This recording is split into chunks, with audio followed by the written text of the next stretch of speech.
Muchas gracias, Luis Pérez Curtade, por la información de lo que hoy se dijo en el Instituto Nacional Electoral. Y precisamente vamos a platicar con Dania Rabel, ella es consejera del INE. Dania, gracias por tomar la llamada. Muy buenas tardes. Muy buenas tardes, Lupita, y feliz día. Gracias. Dania, pues, ¿qué significa? ¿Cuál será el impacto? ¿Cuál será el resultado de este recorte? Ustedes fueron con los legisladores y parece que no los escucharon, no les hicieron caso. Pues es un recorte bastante grave porque por lo que podemos advertir es que no se nos da un solo peso para la organización de la elección del Poder Judicial Federal.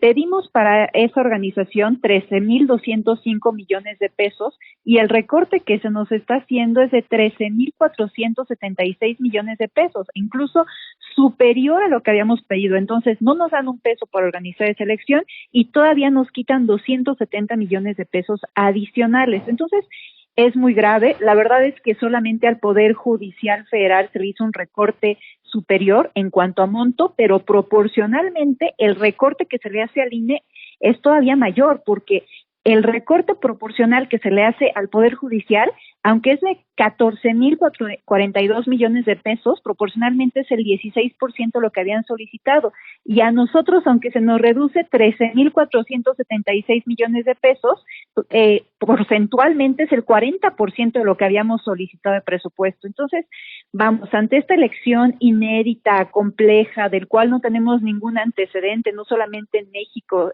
sino en el mundo, pues es muy difícil cuando de por sí ya empezamos con muchos obstáculos, porque hay que recordar que se dictaron suspensiones que implicó que nosotros no pudiéramos hacer trabajos durante casi 2 meses. Y luego cuando fuimos también al Congreso a solicitar una prórroga para que nos dieran más tiempo para organizar esta elección, tampoco se nos concede y ahora no se nos da un solo peso para hacer esta elección. Entonces, de verdad que sí estamos nadando contracorriente. Dania, esto en términos prácticos, ¿qué representa cuando un ciudadano vaya a realizar este voto? ¿Qué va a pasar? ¿Va a haber casillas? ¿No va a haber casillas? ¿Va a haber menos casillas? Las papeletas, las boletas de seguridad no van a tener precisamente, las de votación no van a tener elementos de seguridad. Vamos a tener que caminar más lejos para poder emitir el voto. ¿Qué significa, además de esto que ya nos estás comentando? Por supuesto que nos vamos a tener que sentar para hacer estas revisiones, pero lo más evidente es que no vamos a poder instalar las más de 170,000 casillas que teníamos previsto instalar. Así es que muy probablemente vamos a tener que poner centros de votación para poder optimizar los pocos recursos con los cuales contamos, y eso va a implicar que efectivamente la gente tenga más lejos de su domicilio el lugar donde pueden ir a votar. Por supuesto que a lo mejor también se ven comprometidas las condiciones de accesibilidad en estos centros de votación, porque hay que recordar que el INE muchas veces hace adecuaciones para que las personas con discapacidad puedan acceder también a su voto en las mesas directivas de casilla, pero pues probablemente esto tampoco nos va a alcanzar para hacerlo. Vamos a tener que reducir el número de CAEs y supervisores electorales, y bueno, eso implica que tengan mucho más trabajo y a lo mejor tampoco les vamos a dar el aumento salarial que estábamos pensando darles, porque en 2024 fue muy complicado poder tener este personal porque el salario que estamos ofreciendo ya no es competitivo en el mercado. Entonces les queríamos dar también un aumento salarial, muy probablemente no lo vamos a poder hacer. Tenemos también un dinero que se le suele dar al funcionariado de mesa directiva de casilla, no para pagarles por el día, sino nada más para que tengan un apoyo para alimentos, porque hay que recordar que todo el día en la jornada electoral están metidos ahí, pero pues no sé si vamos a tener dinero para poderles dar ese apoyo.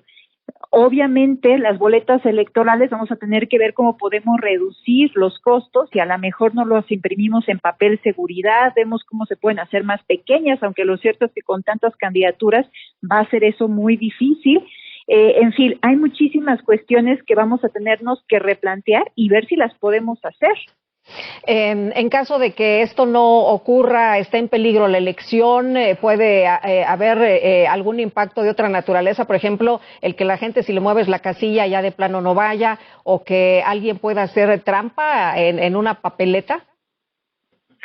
Por supuesto que el tema de las trampas las descartamos porque tenemos muchas medidas para que nosotros, y bueno, incluso que el propio ciudadano y ciudadana esté ahí recibiendo los votos y demás para que ese tipo de cosas no ocurran. Pero lo que sí es cierto es que vamos a ver cómo podemos reducir costos, pero a la vez cómo podemos allegarnos de recursos.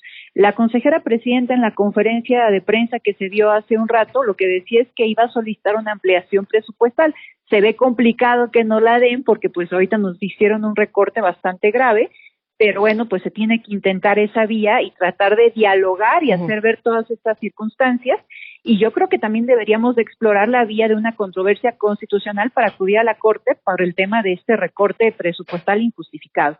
Ahora, les redujeron el presupuesto, van a tratar de que se les amplíe, pero en realidad lo que argumentaron desde un primer momento es que ustedes estaban pidiendo muchísimo dinero, ¿no? Que era un gasto excesivo y que por eso les habían recortado. Me parece que eso es una falacia.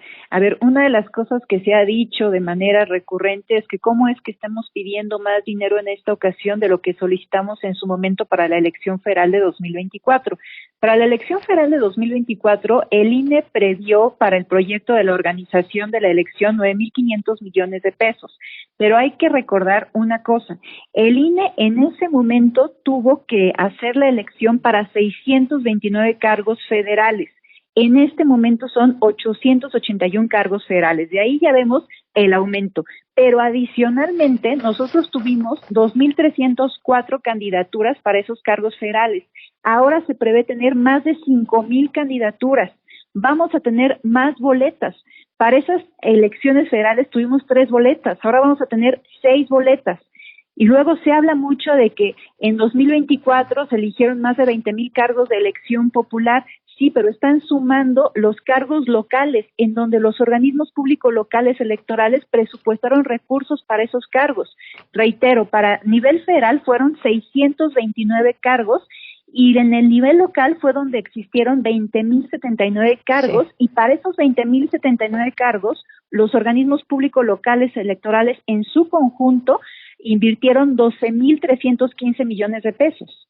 Muy bien, pues Dania, muchas gracias por conversar con nosotros esta tarde. Gracias a ti, Lupita, muy buen día. Hasta luego.